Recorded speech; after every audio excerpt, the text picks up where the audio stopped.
போகாதே போகாதே நீ போனா நான் இருப்பேன்.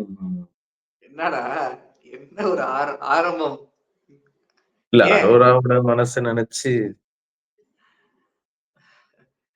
உங்களுக்கே தெரியும் என்ன ஆச்சு இன்னைக்குன்னு. ஏங்க சோ ஒரு எஸ் விஷயம் அது என்ன நான் ஒரு கருத்து சொல்லிட்டு போயிடுறேன். ஒரே ஒரு கருத்து. நானும் ஆரோரும் ஜஸ்ட் ஃப்ரெண்ட்ஸ் தான். நீங்க வந்து வேற எதுவும் எடுத்துக்க தேவையில்ல. தேவையில்லாத ஆணி அப்படின்றத ப்ரூவ் பண்ணிட்டாரு துஷார்.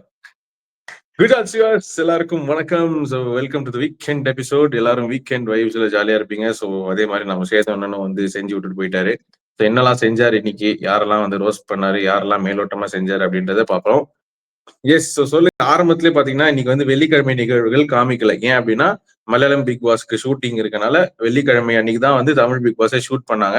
ஸோ அதனால நோ வெள்ளிக்கிழமை incidents directly in to the episode அப்படின்னு சொல்லி ஃபர்ஸ்ட் எடுத்தோடனே பிரஜின், அப்புறம் கமு, அதுக்கப்புறம் வந்து பாத்தீங்கன்னா பிரவீன் ராஜா 3 பேரையும் ஒன்னா உட்கார சொல்றாங்க.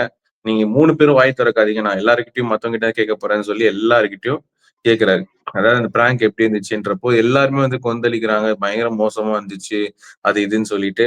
அப்புறம் திவாகர் ஏதோ ஒண்ணு உருட்ட பாக்குறாரு. அப்போ வந்து சொல்றாரு, திவாகர் பாயிண்ட்டுக்கு பேசுங்க திவாகர், நீங்க என்ன இது மாதிரி பண்றீங்க? அப்ப நான் கூட நீங்க வந்து எல்லாமே சிச்சுவேஷன் மூடு எல்லாமே சொல்லிட்டு நீங்க ரீல்ஸ் பண்றீங்களா அப்படின்னு கேட்கிறப்போ, இல்ல சார் வேணாம் சார். ஏன் அப்படின்னு கேட்டா வளவலன்னு போகும். அப்ப இது ஷோ மட்டும் வளவலன்னு போனா ஓகேவா, அப்படி நானும் வழுக்கி விழுந்துடுறேன் அப்படின்ற மாதிரி சரியான ஒரு கவுண்ட் விட்டாரு. சோ அதனால நடிப்பு அரக்கன் வந்து அங்க தாக்கப்பட்டார் அப்படின்ற மாதிரி ஒரு விஷயம். சொல்லுங்க, அதுக்கப்புறம் என்னாச்சு சஞ்சய்? எல்லாமே வந்து சொன்ன ஒரே விஷயம் இதுதான்.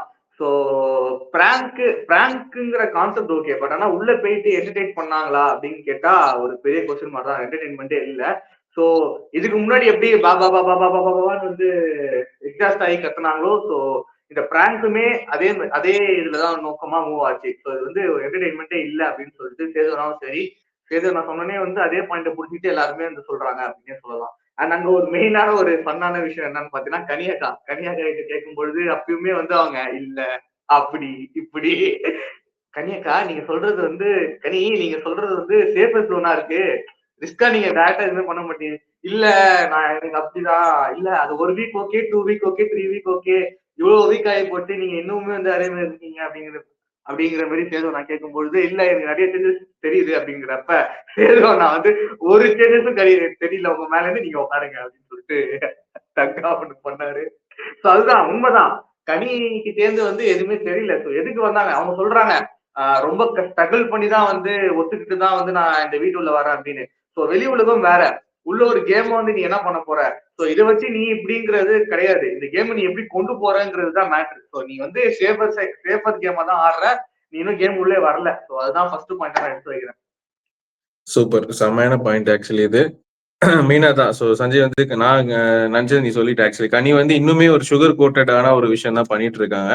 ஸோ அது சீக்கிரம் உடஞ்சாதான் அவங்க வந்து இன்னும் கேமை நல்லா ஆட முடியும். இல்லைன்னா மக்கள் வந்து அவங்கள நீங்க வீட்லயே இருந்து நீங்க நல்ல மரமாவே இருங்க அப்படி சொல்லி வீட்லயே வந்து வச்சிருக்காங்க. ஸோ அதனால கனி வந்து நல்ல ஒரு பிளேயர், பொட்டன்ஷியலான பிளேயர். அவங்க சொன்னா நிறைய பேர் கேட்கறாங்க, எல்லாம் ஓகே. பட் ஆனா அது பாசத்தின் அடிப்படையில தான் இருக்கணும்ன்றது கிடையாது. கேமரா வந்து அவங்க திங்க் பண்ணி வரலன்னா நல்லா ஆடலாம். ஓகே. அண்ட் சேது நான் வந்து பாத்தீங்கன்னா இந்த 3 பேருக்கும் வந்து நான் உங்களுக்கு ஒரு ஆப்பர்ச்சுனிட்டி தரேன், இது என்னன்னு சொல்லிடுங்க, ஹவுஸ்மேட்ஸ் கிட்ட தெரியப்படுத்திடுங்க அப்படின்ற மாதிரி சொன்னாங்க. நிறைய பேர் கேட்டாங்க ஏன் குறும்படம் எல்லாம் போடலன்னு சொல்லி. குறும்படம் வந்து பிக் பாஸ் வந்து ஒரு விஷயம் சொல்லி அதை சீக்கிரட்டா எக்ஸிக்யூட் பண்ணாதான் குறும்படம் போடுவாங்க.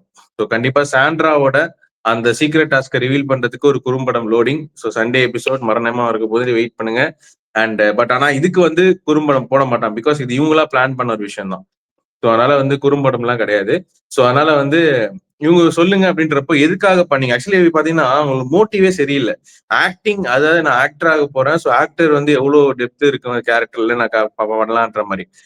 நீங்க பண்றதுக்கு மத்தவங்க வந்து பலியாடாகணும்னு இங்க ஒண்ணுமே கிடையாது. அண்ட் பிராங்க்ன்ற ஒரு கான்செப்ட் பிக் பாஸ் வீட்ல ஒரு பெரிய அட்டரான ஒரு ஃபெயிலியர் அப்படின்றது நமக்கு நல்லாவே தெரியும். மெயினா வந்து நம்ம லாஸ்ட் சீசனே பார்த்தோம். ரவீந்தரும் ரஞ்சித்தும் ஒரு பிராங்க் பண்ணாங்க. இதே ஃபைட் பிராங்க் தான், இதே கார்டன் ஏரியால ஃபைட் பண்ணாங்க. அது ரொம்ப எவ்வளவு மோசமா போயிட்டு அவர் ஃபர்ஸ்ட் வீக்லயே வெளியேறிட்டாரு. ரஞ்சித் சாரி ரவீந்தர் அவர்கள். சோ அதனால பாத்தீங்கன்னா அது ஃபெயிலியர் கான்செப்ட் தான். அதே திருப்பி நீங்க எக்ஸிக்யூட் பண்ணி பிராங்கே டிஃபரெண்ட் வேஸ்ல பண்ணலாம். அதான் சேதுவண்ண சொன்னாரு. நீங்க வந்து டிஃபரெண்ட் வேஸ்ல பிராங்க் பண்ணலாம். ஏதோ ஒரு விஷயத்த ஒளிச்சு வச்சுட்டு, இல்லன்னா வந்து ஏதோ ஒண்ணு உங்கள வந்து எவிக்ட் பண்ண போறேன். அந்த மாதிரி பிராங்க்லாம் பண்ணலாம். அது கொஞ்சம் என்டர்டெய்னிங்கா இருக்கும். ஆனா இது வந்து திருப்பி அதே ஃபைட்டு. ஏன்னா நெறைய பேர் ப்ரோமோ பார்த்தே கண்டுபிடிச்சிட்டாங்க. ஏய் பிராங்க் தானடா, பிராங்க் தானடான்னு சொல்லிட்டு. சோ அதே ரிப்பீட்டட் ஃபார்மேட்ல பண்றது வந்துட்டு பேட்டர்ன் மாதிரி வருது. சோ அந்த பிராங்க் எல்லாம் கொஞ்சம் அவாய்ட் பண்ணிட்டு இன்னும் நல்ல ஒரிஜினல் கண்டென்ட்ஸ் குடுத்தாங்கன்னா ஷோ நல்லா இருக்கும். ஓகே. அடுத்து சஞ்சய் சொல்லுங்க.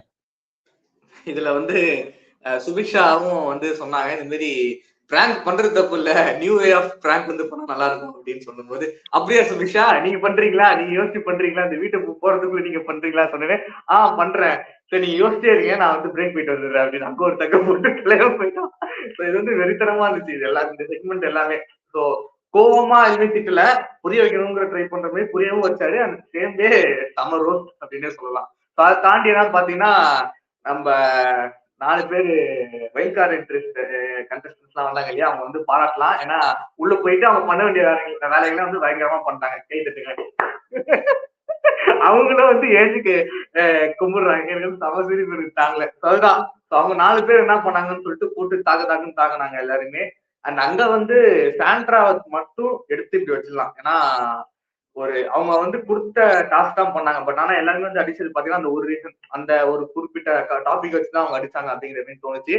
மத்த 3 பேரும் வந்து என்ன பண்ணாங்க சுவாரஸ்யமா அப்படின்னு கேட்டா ஒண்ணுமே இல்ல. அதுதான் ஃபர்ஸ்ட் டே வந்து படன்னு பேசிட்டு அதுதான் வாய வச்சு சும்மா இருக்கணும். நான் போயிட்டு என்னால என்ன பண்ண முடியுமோ அதை பண்றேன்னு சொல்லிட்டு விட்டுருணும். அதை விட்டுட்டு இதை பண்ண போறேன் அதை பண்ண போறேன் பார்த்தா ஒன்னும் பண்ணல. அந்த புத்தகம் ஃபர்ஸ்ட் டே மட்டும் புத்துன்னு மேல போய் டே 2 டே 3 டே 4 போக போக போக அப்படியே கம்மியாகி மொத்தமா அவுட் ஆயிட்டு உட்காந்துருக்காங்க. எல்லாம் அவங்களும் வந்து ஒரு எல்லா கூடயும் மெர்ஜின் இல்ல, எல்லாரும் எப்படி இருக்காங்களோ அதே மாதிரி தான் உட்காந்துருக்காங்க அப்படின்னு சொல்லலாம். எஸ். ஸோ அதான் என்னன்னா இப்போ வைல்ட் கார்டு கண்டஸ்டன்ஸ் வந்து வெளியில பயங்கர பில்டப் நம்ம சொல்லியிருந்தோம். நம்ம ப்ரோமோஸ்லேயே பார்க்கும்போது ப்ரோமோஸ்லேயே அவங்க ஆரம்பிச்சிட்டாங்க. அதுக்கப்புறம் ஷோக்குள்ள போகும்போது அங்க ஸ்டேஜ்ல இருந்து பேசும்போதும் பயங்கர பேச போனாங்க. பட் ஒரு விஷயம் புரிஞ்சுக்கணும் என்னன்னா, இதுல வந்து சாண்ட்ரா வந்து ஒரு வர்த்தியான ஒரு கண்டஸ்டன்டா நிறைய விஷயங்கள் பண்ணாங்க. சீக்ரெட் டாஸ்க்கு அவங்க இன்னொரு பார்ட்னரும் சேர்த்து பண்ணலாம்னு சொன்னாங்க. பட் ஆனா முக்காவாசி விஷயங்கள் அவங்களே எக்ஸிக்யூட் பண்ணாங்க. வேற பிரஜின் பாத்தீங்கன்னா வந்து பிரஜின் வந்து கொஞ்சம் ஒரு ஆட்டிடியூட் காட்டுற மாதிரி ஒரு கேரக்டரா ஆகணும்னு ட்ரை பண்ணி அவர் ஃபுல் டார்கெட் சொன்ன மாதிரி பாரு மட்டும் தான் இருந்துச்சு. பாருவை தான் ஃபுல்லா டார்கெட் பண்ணாரு. அது எவிடென்டா இருந்துச்சு. சோ அவர் வந்து பாரு லைக் பெரிய லட்சா நம்மளும் பெரிய ஆளுன்ற மாதிரி அந்த அந்த ஒரு ஜோன்ல டிராவல் பண்ணிட்டு இருந்தாரு. ஆனா ஒண்ணுமே பண்ணாம ஊதுபத்தி மாதிரி அணைஞ்சு போனதுதான் பாத்தீங்கன்னா நம்ம அமித் பார்கவ். அதாவது மனுஷன் 6 அடிக்கு பாத்தீங்கன்னா பயங்கரமா ஏதோ செய்ய போறாருன்னு சொல்லி பயங்கரமா பேசினாரு.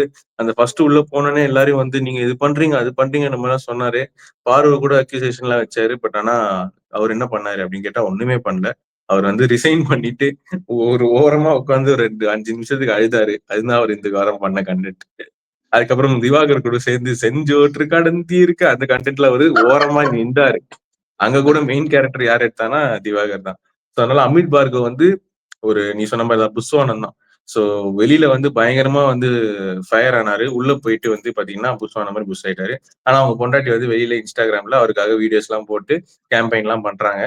கண்டிப்பா வைல்ட் கார்டு இந்த வாரம் நாமினேஷன்ல கண்டிப்பா வந்துருவாங்க. எனக்கு தெரிஞ்சு 4 பேருமே வரதுக்கான சான்சஸ் இருக்கு. ஓகே.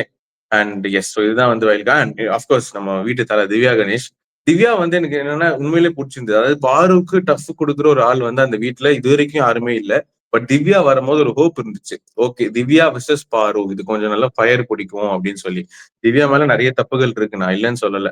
திவ்யா வந்து என்னன்னா ஃபுல் ஷோ பார்த்துட்டு வந்துட்டு அந்த அந்த ஜட்மெண்ட்லயே வந்து உள்ள இருந்தாங்க. சோ அதனால தான் துஷார் பாத்தீங்கன்னா துஷார் ஒரு நல்ல பாயிண்ட் சொல்லுங்க. துஷார் வந்து நான் சொல்லும் போது எதுவுமே கேட்க கூட ரெடியா இல்லைன்னு சொல்லி. ஏன்னா அவங்க ஃபுல் ஷோ பார்த்ததுல துஷார் வந்து ஒரு வேஸ்ட் தாண்டோம் அப்படின்ற மாதிரி அவங்க ஃபிக்ஸ் பண்ணிக்கிட்டாங்க. சோ அது வந்து தப்பான விஷயமா இருந்துச்சு. பட் மத்தபடி திவ்யா பண்ண நிறைய விஷயங்கள் எனக்கு பிடிச்சது. உண்மையிலேயே பாருக்கு கொடுக்குற ஃபைட் கொடுக்குற ஒரு டஃப்பான கண்டெண்டர் தான். பாருவுமே இது கண்டுபிடிச்சிட்டாங்க. அதுதான் பாருவோட பிரில்லியன்ஸ் அப்படின்னு சொல்லலாம். ஓகே. ஏன்னா பாரு வந்து இந்த சேர் போட்டு உட்காந்து என்னதான் பேசுறாங்க பார்ப்போம் அப்படின்ற மாதிரி உட்கார்ந்ததெல்லாம் பாருவோட பிரில்லியன்ஸ் தான். அண்ட் அதுதான் நம்ம நெக்ஸ்ட் பேசலாம்னு வந்தது. எஸ் விஜே பாருக்கு பாத்தீங்கன்னா நல்ல ஒரு அப்ரிசியேஷன் இந்த வீக் கிடைச்சது. ஷி டிசர்வ்ஸ் தட் அப்படிதான் சொல்ல முடியும். ஏன் அப்படின்னா போன வாரம் அதுக்கு முன்னாடி வாரம் ஃபர்ஸ்டா பண்ணிட்டு இருந்த பாரு இந்த வாரம் வைல்ட் கார்டுக்கு வந்ததுக்கு அப்புறமா அவங்க கேரக்டர்லயும் கொஞ்சம் சேஞ்சஸ் இருக்கு அப்படின்றத நம்ம நோட் பண்ண முடியுது. அவங்க வந்து பயம் சாவுபாயத்தை காட்டிட்டாங்க பரமான்ற மாதிரி பாரு ஒரு மைண்ட் வாய்ஸ் இருக்கு. வெளியில நமக்கு இப்படிதான் பேர் போயிட்டு இருக்கு போலன்னு சொல்லி அவங்களே ஒரு இமேஜ் லைக் இமேஜின் பண்ணி அவங்க வந்து கேரக்டர் மாத்திருக்காங்க, கேம் பிளேவும் கொஞ்சம் மாறுது. ஸோ அதனால இனிமே இதே கிராஃப புடிச்சுன்னு போனாங்கன்னா கண்டிப்பா பாரு வந்து ஒரு பெரிய லெவல் போயிடுவாங்க. ஸோ பார்ப்போம். என்ன வேணா மாறலாம், யார் வேணா உயரலாம் அப்படின்ற மாதிரி தான் இப்ப டாஸ்க் போயிட்டு இருக்கு, கேம் போயிட்டு இருக்கு. எஸ். ஸோ இந்த விஷயம்லாம் நடக்கிற கேப்ல பாத்தீங்கன்னா திவாகர வந்து ஒரு செய்றாரு சேது அண்ணன். எதுக்கு செய்றாங்க அப்படின்னா, அந்த பிராங்க்ன்னு ரிவீல் பண்ணதுக்கு அப்புறமாகவும் சாண்ட்ரா கிட்ட போயிட்டு இவர் இது ஏதோ ஒரு மைண்ட் கேமர் மாரி இவர் ஏதோ கண்டுபிடிச்ச மாரி, இல்ல மாமா, இல்ல இல்ல இல்லக்கா அது வந்து கண்டிப்பா வந்து ஒரு இதுவா இருக்கலாம். அவன் வந்து பிக் பாஸ் உள்ள கூப்பிட்டு அட்வைஸ் பண்ணி இது வந்து பிராங்கா முடிச்சிருங்க அப்படின்ற மாதிரிலாம் இருக்கலாம் அப்படின்னு சொல்லிட்டு. சோ அதுக்கு கிளாரிட்டி கொடுத்தது தான் சேது அண்ணா. பட் சேது அண்ணா ஸ்டைல செம்மையா செஞ்சாரு. அப்படியா நீங்க தான் எல்லாம் கண்டுபிடிச்சிருவீங்களே செம்மன்ற மாதிரி பயங்கரமா இது பண்ணாரு. திவாகர் வந்து திருவிழால வந்து காணாம போன திருட்டு புள்ள மாதிரி அப்படியே முழிச்சுட்டே இருந்தாரு. அவருக்கு என்ன சொல்றதுன்னே தெரியல. இந்த அடக்கம் தான் உங்களை உயர்த்தும் அப்படின்னு சொல்லி ஒரே வார்த்தையில சேதுன முடிச்சு விட்டாரு திவாகர். அப்படிதான் சொல்ல முடியும். எஸ். எஸ். அதை தொடர்ந்து அடுத்து சொல்லுங்க. அதை தொடர்ந்து நம்ம ஷோவோட மெயின் மெயின் போர்ஷனுக்கு வந்தோம். ஃபர்ஸ்ட் ஒரு பாட்டு பண்ணோம் இல்லையா? சோ அந்த போர்ஷனுக்கு வந்துட்டோம். சோ இல்ல அதுக்கு நாமினேஷன் முன்னாடி ஒரு 2 விஷயம் இருக்கு. அதுக்கு முன்னாடி வந்து நம்ம கமருதீன் கமருதீன் வந்து கொஞ்சம் ஆமா. சுவாரஸ்யமா பேசுங்க கமருதீன் அப்படி சொல்லி கமருதீன் நிறைய பேசிட்டாரு அப்படின்னு தான் சொல்ல முடியும். ஸோ நிறைய விஷயம் சொன்னாரு. நடுவுல பாருக்கும் வந்து ஒரு கொட்டு வந்துச்சு. அதுக்கப்புறமா வந்து துஷார் பேசும்போது சார் அவங்க துஷார் வந்து இன்னைக்கு பயங்கரமா பேசினார் அப்படின்ற மாதிரி அவர் நினைச்சிட்டு இருக்காரு போல. ஆனா துஷார் பேசினது நிறைய சில்லியான பாயிண்ட்ஸ் எல்லாம் இருக்கு சார். பிரஜின் சாண்ட்ரா வந்து வெளியில போய் ஒன்னா பேசுறாங்க சார். சார் அதுல என்ன சார் நம்ம பண்ண முடியும்? அதனால நம்ம பிரச்சனை இல்லைல்ல, அது அவங்க பர்சனல் தான். நீங்க மட்டும் ஒழுங்கா இருந்தீங்களா? நீங்க நீங்க யார்கிட்டயும் பேசலையா அப்படின்ற மாதிரி நான் நினைச்ச கவுண்டரை நீ நம்ம மக்கள் சிலன் கேட்டாரு. கண்டிப்பா அதுதான். கேம்ல நீ வந்துட்டு இருக்க ஓகே. அதை தாண்டி நீங்க வந்து வெளில போய் துஷார் வந்துட்டு அரோரா கூட நம்ம நெருங்கி பழக்கிறது பார்க்கவே இல்லையா மக்களே? நீங்களே சொல்லுங்க. கண்டிப்பா எல்லாரும் பார்த்திருப்போம். சோ அதனால அவர் செய்த கிளியரா ஒரு பாயிண்ட் சொன்னேன். என்னன்னா, நீங்க எப்படி வேணா பழகுங்க. ஆனா அது கேம அஃபெக்ட் பண்ணாத வரைக்கும் நாங்க உள்ள வரமாட்டோம். இது வந்து ஒரு இம்பார்ட்டன்டான ஸ்டேட்மெண்ட். இப்போ பிக் பாஸ் பார்த்துட்டு இருக்கிறவங்களுக்கும், இல்ல பிக் பாஸ்ல போகணும்னு நினைக்கிறவங்க எல்லாருக்கும் இதுதான். அந்த வீட்ல நீ லவ் பண்ணலாம், ஃப்ரெண்ட்ஷிப்பா இருக்கலாம், அண்ணனா இருக்கலாம், தம்பியா இருக்கலாம், தங்கச்சியா இருக்கலாம். ஆனா அவர் கிளியரா சொன்ன ஒரே ஒரு பாயிண்ட் தான். நீங்க எவ்வளவு வேணா நெருங்கி பழகிக்கோங்க. ஆனா, அது உங்க கேம் அஃபெக்ட் பண்ணக்கூடாது. இல்லன்னா நாங்க உள்ள இன்டர்ஃபியர் ஆயிடுவோன்ற மாரி கிளியரா சொன்னாரு. சோ அதெல்லாம் முடிச்சு ஒரு கையோட பாத்தீங்கன்னா, இன்னைக்கு எவிக்ஷன் இன்னைக்கே வந்து ஒருத்தர் அனுப்பிடலாம். இன்னைக்கு ஒருத்தர் போறாரு அப்படின்ற மாரி சொல்லி வந்துட்டாரு. சோ எவிக்ஷன்ல பாத்தீங்கன்னா, அதுக்கு முன்னாடி ஃபர்ஸ்ட் சேவ் ஆனது வந்து ஐ திங்க் யாரு கானா எஃப்ஜே வினோத். எஃப்ஜே எஃப்ஜே கானா வினோத். ஆமா. எஃப்ஜே கானா வினோத் சேவ் ஆனாங்க. கானா வினோத்துக்கு நல்ல ஒரு அப்ளாஸ் கிடைச்சது. நமக்கு தெரியும் கானா வினோத்தோட ஃபேன் பேஸ் எவ்வளவு வெளில இருக்குன்னு சொல்லி. அதுக்கப்புறம் கமருதீனும் சேவ் ஆயிட்டாரு. அப்புறம் திவாகர், கெமி அவங்கலாம் வந்து இருந்ததுக்கு அப்புறமா, அதுல வந்து நோ டிலே டைரக்ட்டா காமிக்கிறேன்னு சொல்லி துஷார் அப்படின்னு காமிச்சோனே எல்லாருக்கும் ஷாக்கு. பட் நமக்கு ஷாக் இல்ல. ஏன்னா நம்ம பிரெடிக்ட் பண்ணோம். சோ அதனால வந்து நமக்கு வந்து பாத்தீங்கன்னா, நம்ம இன்ஸ்டிங்க்ட் கரெக்ட்டா இருக்கு அப்படின்ற மாரி தான் இருந்துச்சு. சோ எஸ் துஷார் தான் எவிக்டட். இந்த வாரத்தோட ஃபர்ஸ்ட் எவிக்ஷன்ல துஷார் எவிக்டட். சோ துஷார் என்ன பண்ணாரு வீட்ல அப்படின்னு பாத்தீங்கன்னா, அந்த ஏவியே வந்து நமக்கு உங்களுக்கு காட்டி குடுத்துருக்கும். ஒண்ணுமே ஒரு சின்ன ஒரு எனக்கு தெரிஞ்சு 2 மினிட்ஸ் தான். ஒரு 5 வாரம் இருந்திருக்காரு வீட்டுக்குள்ள. அவரு நல்லா பண்ணியிருந்தாருன்னு நெறைய விஷயம் காட்டிருக்கலாம். பட் ஸ்டில் துஷார வந்து பாத்தீங்கன்னா, ஃபர்ஸ்ட் வாரத்துல அந்த முதல் வாரத்தோட தலையாகும்போது அவ்ளோ ஒரு ஹோப் இருந்துச்சு. துஷார் வந்து ஒரு நல்ல ஒரு யங் பிளட் ரயான் மாரி பாத்தீங்கன்னா, ஒரு டாஸ்க் பீஸ்ட் இல்லன்னா வந்து நம்ம 2 பேரும் துஷாரா நம்ம அப்படி உயர்த்தி பேசினோம். பட் கண்டிப்பா ஒரு பொண்ணு பின்னாடி போனா நாசமாவான் அப்படின்றதுக்கான எக்ஸாம்பிள் அதுதான். சோ அரோரா வந்து இப்போ உள்ள இருக்காங்க. ஆனா துஷார் வந்து வெளியில இருக்காரு. அதுதான் வந்து இது வந்து அவர் வெளியில வந்து தான் ரியலைஸ் பண்ண போறாரு. சோ ரியலைஸ் பண்ணா அவருக்கு தெரியும் கண்டிப்பா எவ்வளவு பெரிய ஒரு சான்ஸ விட்டுருக்காருன்னு சொல்லி.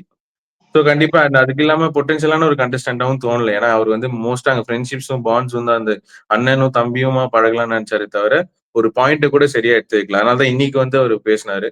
So yes Tushar is officially evicted and Chetan சொன்ன விஷயமே அதான். ஸோ நீ நல்லா பேசின Tushar. I am happy for you. But நான் நல்லா பண்ணுங்க. அப்படியே போயிருக்கலாம். திடீர்னு வந்து மக்களே ஆக்சுவலி வந்து நீங்க தப்பா எடுத்துக்காதீங்க. ஆக்சுவலி நானும் அவரும் ஃப்ரெண்ட்ஸ் தான். வெளியில ஏன் அப்படி அது மாதிரி தெரியும் தேவையில்லாத வேலை. சேதன் சொன்ன ஒரே வார்த்தை தான் உனக்கு வாயில தான்டா சனி அப்படின்னு சொல்லி நீ போப்பா அப்படின்னு அனுப்பிச்சு விட்டாங்க. ஸோ இனி வரும் இன்டர்வியூஸ்ல எல்லாம் நீங்க வந்து எல்லாரும் துஷார் கிட்ட நீங்க துஷார் லவ் பண்ணீங்களா அப்படிலாம் கேட்கறதுக்கான கொஸ்டின்ஸ் எல்லாம் வாய்ப்புகள் இருக்கு. நீங்க உட்காந்து பாருங்க மக்களே. ஓகே. ஸோ நாளைக்கு இன்னொரு எவிக்ஷன் இருக்கு. அது யார் அப்படின்றத நம்ம இங்க கெஸ் பண்ணிட்டே இருங்க. எங்களுக்கு தெரியும். பட் நாங்க நாளைக்கு உங்களுக்கு சொல்றோம். ஓகே. ஓகே. ஸோ கடையை சாத்திட்டு கிளம்புவது நான் நிஷாந்த் மற்றும் சஞ்சய். Bye bye.